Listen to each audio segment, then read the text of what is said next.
They towed my rescue animals and hit me with a $5,500 fine, all because I wouldn't join their precious HOA. But they never expected a small farmer like me to expose their entire corrupt operation. Before we start the story, please comment down from which country are you watching and don't forget to subscribe. I ran across my muddy yard in pajamas when I heard Biscuit, my miniature pony, making scared noises. A huge tow truck with "County Enforcement" painted on the side was backing up to my barn at 7 a.m. Who shows up at someone's farm this early? Hey, stop right there. What do you think you're doing? I yelled, nearly slipping as I rushed toward them. 3 people in matching navy polos turned around. The woman in front had perfect hair even though it was windy and carried a clipboard like it was a weapon.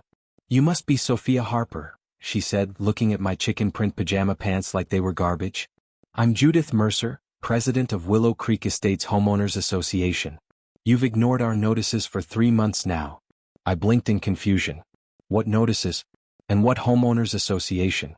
I don't belong to any HOA. My family has owned this farm for over 40 years. Judith's fake smile didn't reach her eyes. "The county rezoned this entire area last quarter. Your property is now officially part of our community, which means you must follow our rules." She handed me a thick envelope. "This is your final warning regarding unauthorized livestock." My stomach dropped as I opened it. Inside was a bill for $5,500 in back dues and a notice that all farm animals must be removed immediately. This is ridiculous. You can't just decide my farm belongs to your fancy neighborhood. I was here first. I clutched the papers, noticing my hands were shaking. "Actually, we can." A tall man in an expensive suit stepped forward from behind the tow truck. "I'm Tyler Mercer, Willow Creek Development LLC. The county commissioners approved our petition to incorporate all properties within these boundaries." He unfolded a map showing my 5 acres completely surrounded by their new development. I realized my farm was now an island in a sea of cookie-cutter houses that had sprung up over the last year, houses that wanted nothing to do with the sight or smell of actual farm animals. "Look, Miss Harper," Judith said, checking her diamond-crusted watch, "we've given you ample time to comply. Your grandfather clause expired when district lines were redrawn. Today we're authorized to remove all non-compliant animals." 2 men in work uniforms approached my barn where my 6 rescue chickens, 3 goats, and 2 miniature ponies had lived peacefully for years. My dog Rusty started barking wildly, sensing something was wrong. "You can't take my animals. That's stealing." I blocked the barn door with my body. "It's not stealing, it's enforcement." Judith handed me an official-looking document with a county seal. "This order authorizes removal of prohibited livestock. You can retrieve them from the county facility after paying your outstanding HOA violations." I quickly scanned the paper, panic rising in my chest. It looked real, signed by a Commissioner Phillips. How could this be happening? "I'm calling the sheriff," I said, pulling out my phone with trembling fingers. "Go ahead," Tyler smirked. "The sheriff's department is aware of today's enforcement action." 20 minutes later, Sheriff Jenkins arrived. I explained the situation, expecting him to stop this madness. Instead, he looked uncomfortable. "I'm sorry, Sophia, but their paperwork appears in order. The county did rezone this area." He lowered his voice. "Nothing I can do officially right now." I couldn't believe my ears. "Tom, you've known me since high school. These animals are my life." "Get proper legal advice," he whispered before walking back to his car. Meanwhile, the workers had already loaded my terrified chickens into cages. My oldest goat Mabel bleated in fear as they pulled her from the barn. "Stop. At least let me help so they're not scared," I begged, tears streaming down my face. Judith checked items off her clipboard, unmoved by my distress. "You have 30 days to bring your property into compliance with HOA standards. That includes removing that eyesore of a barn, painting your house an approved color, and installing proper landscaping." When they reached for Biscuit, my 17-year-old rescue pony with arthritis, I lost it. "He's too old to be moved like this. Please, he needs special care." "Rules are rules," Judith replied coldly. I watched helplessly as they loaded my beloved animals into vehicles. Neighbors from the new houses gathered on their perfect lawns to stare. Not one offered to help. Before driving away, Judith handed me another paper. "Your total violations come to $5,500. Pay within 2 weeks or we'll place a lien on your property." As the trucks disappeared down my driveway with my frightened animals, I noticed Tyler taking photos of my property from different angles. Something about his satisfied expression made my blood run cold. What weren't they telling me about their real plans for my family's farm? I couldn't sleep that night. My empty barn echoed with silence where animal sounds should have been. My dog Rusty kept searching the property, confused about where his friends had gone. I stayed up researching online, trying to understand how this could possibly be legal. At sunrise, I drove to the county animal facility, a cold concrete building with chain-link kennels. The smell of bleach burned my nose as I approached the front desk. "I'm here about the farm animals brought in yesterday from Willow Creek," I explained to the bored-looking clerk. She typed something into her computer. "Harper animals? Yes, we have them. Release fee is $5,500 plus $75 per day boarding charges." $5,500? My voice cracked. That's my entire emergency savings. Can I at least see them? The clerk pointed to a viewing area. My heart broke seeing my animals in tiny pens meant for dogs and cats. Biscuit couldn't even turn around properly in his space. Mabel kept calling out with frightened bleats. "They need proper housing. These are farm animals." I protested. "Not my department," she shrugged. "They'll be put up for adoption in 14 days if fees aren't paid." I left the building shaking with anger. They were counting on me not having enough money. This wasn't about rules, it was about forcing me out. Instead of going home, I drove straight to the county records office. The clerk looked surprised when I requested all rezoning documentation for Willow Creek from the past year. "That's quite a lot of paperwork," she warned. "I've got time," I replied, settling in at a table. 3 hours later I found something strange. The rezoning petition had been submitted just 6 months ago, but all resident notifications were dated only 3 weeks back, far too late for proper community input. Even more suspicious, Commissioner Phillips had fast-tracked the approval despite environmental concerns raised by county staff. I photographed everything with my phone, then headed to the library to use their computer. A quick search revealed that Commissioner Phillips had received large campaign donations from Willow Creek Development LLC, Tyler Mercer's company. Back home, I nearly crashed into a landscaping truck parked in my driveway. 3 workers were measuring my front yard. "What are you doing on my property?" I demanded. A worker handed me a paper. "HOA pre-approved landscaping assessment. Says here your non-compliant vegetation needs removal." I snatched the paper. "Get off my land right now. I haven't authorized any work." They left reluctantly, but as they drove away, I noticed Judith watching from her car parked down the street. She was taking notes, probably documenting more violations. I needed help. I called my old high school friend Emma, who worked at the local newspaper. "Emma, you won't believe what's happening." I explained everything while pacing my kitchen. "Sophia, this sounds seriously fishy," she said. "Fast-tracked rezoning, campaign donation, no proper notification. Mind if I poke around? This might be bigger than just your farm." That evening, a knock at my door revealed an elderly woman I'd never met. "I'm Eleanor Jenkins. I live in the new development," she said nervously. "I saw what they did to your animals. It's not right." I invited her in, surprised. "I bought my house last year because the sales brochure promised pastoral views overlooking established farmland," Eleanor explained. "Your farm was actually a selling point. Then last month they elected Judith as HOA president in a meeting half the residents weren't even notified about. Wait, they used my farm to sell houses and now they want to get rid of it?" I couldn't believe the nerve. "There's more." Eleanor lowered her voice. "They've raised our HOA fees twice already. Anyone who complains gets targeted with violation notices. And yesterday at the grocery store, I overheard Tyler Mercer talking about Phase 2 of development, luxury homes where your property sits." A cold realization washed over me. They weren't just harassing me about rules, they wanted my land. Later that night, I spread everything out on my kitchen table: county documents, HOA notices, property maps. The pattern became clear. Tyler Mercer's company had systematically purchased all land surrounding my farm, developed it, created an HOA they controlled, and were now using that power to force me to sell. I was figuring out next steps when headlights swept across my window. A truck was pulling up outside. Peering through the curtains, I saw Tyler Mercer himself stepping out with another man I didn't recognize. They walked the perimeter of my property, pointing and discussing something while looking at papers. I grabbed my phone and quietly filmed them from different windows as they trespassed around my barn and outbuildings. When they reached my storage shed, Tyler tried the door handle. Furious, I flipped on the outdoor lights and opened the window. "This is private property. Leave immediately or I'm calling the sheriff." They jumped, clearly startled at being caught. "Just conducting a routine inspection," Tyler called back smoothly.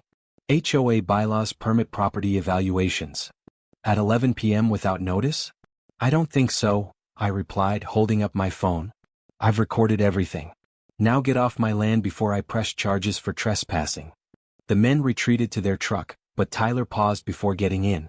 You can't win this, Sophia. We've invested millions in Willow Creek Estates. The county commissioners are on our side. Your little farm is just a speed bump in our development plan. After they left, I reviewed the video I'd captured, feeling a chill when I noticed what they were carrying. Not just papers, but what looked like preliminary construction plans with my property outlined in red. I locked all my doors, suddenly feeling vulnerable on the land that had always been my sanctuary. How far would these people go to get what they wanted? And who else might be involved in their scheme? My hands shook as I watched the tail lights of the animal control van disappear down my driveway. They took everything, my chickens, goats, even sweet old Biscuit who'd been with me for 12 years. I collapsed onto my porch steps, clutching Judith's bill for $5,500 in violations. They can't just do this, I whispered to myself, wiping away tears. But doubt crept in, maybe they could. Sleep didn't come that night. Instead, I pulled out every piece of mail the HOA had sent over the past months. Something felt wrong. The rezoning notice was dated only 3 weeks ago, yet Judith claimed it was already final and binding. At first light, I drove to the county records office. The clerk raised her eyebrows when I asked about my property. That's odd, she said, pulling up my file. Your land was fast-tracked for rezoning last month. Usually takes 6 months and requires multiple public hearings. My stomach nodded. Who requested the rezoning? She turned the screen. Commissioner Phillips signed off on the emergency order. The name hit me like a punch. Commissioner Phillips, who my neighbor said played golf every Sunday with Tyler Mercer, Judith's husband. I asked for copies of everything. While the clerk printed documents, I noticed a glossy brochure for the estates at Willow Creek on the counter. I flipped through it, stopping cold at a map of the development. My property sat right in the middle, marked as Future Phase 2, Premium Lakeview Lots. But there was no lake on my property. Ma'am, I asked the clerk, does this development have permits for a man-made lake? She typed briefly. Yes, approved last month alongside the rezoning. Construction begins in 60 days. 60 days, the exact time frame Judith had given me to meet HOA standards. I rushed home and spread everything across my kitchen table. The pieces fit together like a sick puzzle. Tyler Mercer's development company had bought all the land around me at suspiciously low prices. Their fancy houses were selling for triple what they paid, all advertising exclusive countryside views that faced my farm. But the real money would come from Phase 2, once they built their artificial lake right where my house stood. Those waterfront properties would be worth millions. My hands trembled as I studied the HOA bylaws they'd sent. Page 43 in tiny print. Properties failing to meet standards after 60 days of notification may be subject to community acquisition through eminent domain proceedings. They weren't trying to make me join their HOA. They were trying to force me out. The animal seizure wasn't about violations. It was about breaking me financially. I made 3 calls that night. First to the bank, where I learned my mortgage suddenly had a disputed title flag. Second to the tax assessor, discovering my property taxes had mysteriously doubled. Third to my insurance company, informing me my policy was under review due to agricultural use in a residential zone. They were attacking from every angle. I sat on my empty porch where Rusty should have been sleeping beside me. My family had owned this land for generations. My grandfather had taught me to ride horses in the very field where Judith now wanted to build vacation homes. I nearly jumped when my phone pinged with an email notification. Interested in your story. Do you have documentation? Margot Rivera, investigative reporter. I'd almost forgotten about the tip I'd sent to the local paper. My fingers hovered over the reply button. If I fought back, what else would they take from me? But if I didn't? A car slowed on the road. Through the darkness, I recognized Judith's SUV. She wasn't driving past, she was stopping, taking photos of my property, planning her next move. That decided it. I hit reply and began typing. I have everything, anything you need. When can we meet? My kitchen table disappeared under stacks of documents as Margot fired questions at me. Her fingers flew across her laptop keyboard, pausing only to push her glasses back up her nose. This is bigger than I thought, she said, pointing to the HOA formation papers. Look at these signatures. Half of them are from people who don't even own property in the development yet. I passed her the zoning maps. They need my land for their lake. Without it, the whole project falls apart. Margot's story hit the front page Tuesday morning. Questionable HOA tactics target historic farm. By noon, my phone wouldn't stop ringing. They fined me $800 for planting wildflowers instead of their approved grass, said Eleanor, a white-haired woman in her 70s who'd bought one of the first homes in the estates. When I fought back, my car vanished from my driveway, towed for improper parking on my own property. Eleanor wasn't alone. By sundown, my living room held 7 neighbors, all with similar stories. Judith cited me for my bird feeder being 2 inches taller than regulations allow, said Henry, a retired teacher. Then my garbage mysteriously didn't get picked up for 3 weeks. My fence was suddenly the wrong shade of brown, added Rachel, a young mother bouncing a baby on her hip. The paint had been pre-approved. When I showed the paperwork, Judith said the board had updated aesthetic standards and I'd have to repaint or pay $50 a day in fines. Most shocking was Marco, who actually served on the HOA board. I started asking questions about the budget last month, he whispered. Next thing I know, Tyler's suggesting I have conflicts of interest and should resign. We formed the Willow Creek Property Rights Alliance that night. Eleanor's grandson Jackson, a second-year law student, offered to review our documents. This is ridiculous, he said, flipping through the HOA bylaws. Half these rules would never hold up in court. And the way they formed the association violated at least 6 procedural requirements. Hope flickered to life, but one problem remained unsolved. My animals were still gone, racking up boarding fees I couldn't afford. Nights without Rusty's warm weight against my leg felt endless. The following day, I emptied my savings account and drove to the county animal facility. The clerk's eyes widened at the stack of bills I placed on the counter. All of it, I said. I'm taking them all home. Watching Biscuit's arthritic trot as they loaded him into a borrowed trailer broke something inside me. His coat had dulled after just a week away. A sympathetic farmer 20 miles away offered temporary shelter. They can stay until you sort this mess out, he said, helping unload my frightened chickens. These HOA people sound like vultures. Back home, I joined an emergency alliance meeting in Eleanor's garage. Jackson had discovered the county rezoning lacked a required environmental impact study. Water drainage from their proposed lake would affect protected wetlands downstream, he explained, spreading maps across a workbench. We can file for an emergency injunction on these grounds alone. Our spirits lifted. With 32 families now involved and legal footing to stand on, we weren't just angry homeowners anymore, we were organized. Rachel's husband, a website designer, built us a webpage documenting every HOA violation. Henry started a petition that gathered hundreds of signatures. Eleanor's gardening club friends conducted a citizen environmental survey, documenting the threatened wildlife on the proposed lake site. Margot prepared a follow-up story exposing Commissioner Phillips' golf club membership paid for by Tyler Mercer's company. Victory felt possible for the first time. Then disaster struck. I arrived home to find my front door ajar. Inside, my papers were gone, every document, map, and letter missing. On the kitchen table lay a single notice: foreclosure proceedings initiated, unpaid property taxes. But I had receipts proving I'd paid those taxes, receipts that were now missing.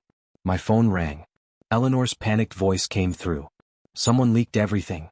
Judith just sent an HOA-wide email addressing our baseless conspiracy theories point by point.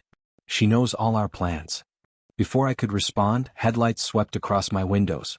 3 black SUVs pulled into my driveway, doors opening in unison. The county sheriff stepped out first, followed by Judith, her perfect bob haircut unmoved by the evening breeze. Behind her stood Tyler Mercer, a satisfied smile spreading across his face as he clutched a folder stamped with the county seal. My hands shook as I stared at the foreclosure notice. They were trying to steal my home now. I ripped the paper down and slammed my door so hard the windows rattled. No more playing nice. I called Margot immediately. They're coming after my house, I said, voice cracking. I have proof I paid those taxes. This is exactly what we needed, Margot replied, surprising me. We've got them on paper committing fraud now. Meet me at the coffee shop in 20 minutes. Margot arrived with her laptop and a gleam in her eye. Breaking news, she said, turning her screen toward me. The headline made my jaw drop. Willow Creek corruption. HOA president and county officials linked to land grab scheme. Her investigation had uncovered dozens of text messages between Commissioner Phillips, the county clerk, and the Mercers. They had been planning this takeover for over a year, targeting not just me but 5 other longtime property owners whose land they wanted. Your tax receipts prove they falsified county records, Margot explained. That's a felony. My phone buzzed with call after call as the story spread. Neighbors I'd never met offered support. 3 different lawyers contacted me wanting to help. But the most shocking call came from a number I didn't recognize. Miss Harper? This is Harold Jenkins. I live next door to the Mercers, said a nervous voice. I've been recording their HOA meetings for months. They've been planning this whole thing in secret sessions after the regular meetings end. I gripped my phone tighter. Do you have proof? Better than proof, he whispered. I have Judith on tape saying they'd use whatever means necessary to force the old farm lady out. And Tyler laughing about how they'd make a fortune once we get that eyesore farm rezoned for luxury homes.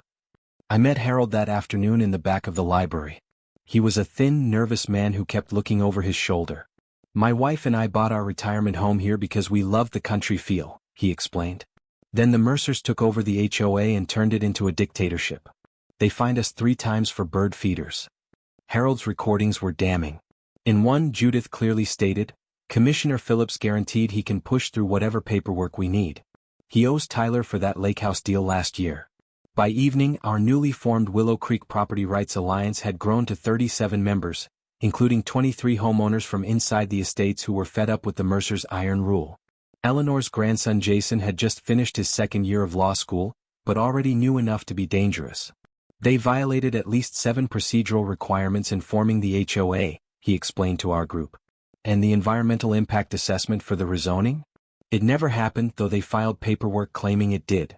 Jason helped us find 2 experienced attorneys who took our case pro bono. This kind of corruption makes all lawyers look bad, one said.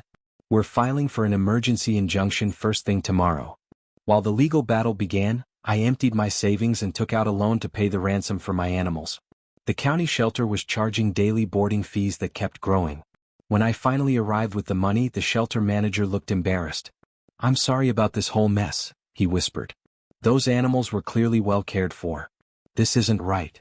Bringing my animals to a friend's farm 30 miles away felt bittersweet. I couldn't take them home yet, but at least they were out of the shelter. Biscuit, my arthritic pony, nuzzled my neck when I hugged him goodbye. Soon, I promised. We'll go home soon. Our day in court arrived faster than expected. The judge, an older woman with sharp eyes, reviewed our evidence carefully. When Harold's recordings played, her expression darkened. This court is deeply disturbed by the evidence presented, she stated, tapping her pen against her desk. I am granting an emergency injunction freezing all HOA actions against any property owners pending a full investigation. Furthermore, I am referring this matter to the district attorney's office for potential criminal charges. Judith's face turned white. Tyler stormed out of the courtroom while their lawyer frantically shuffled papers. That evening felt like the first real victory. With the injunction in place, I could finally bring my animals home.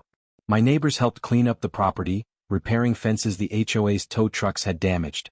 Watching Rusty race around the pasture with the goats while the chickens settled back into their coop felt like breathing again after nearly drowning.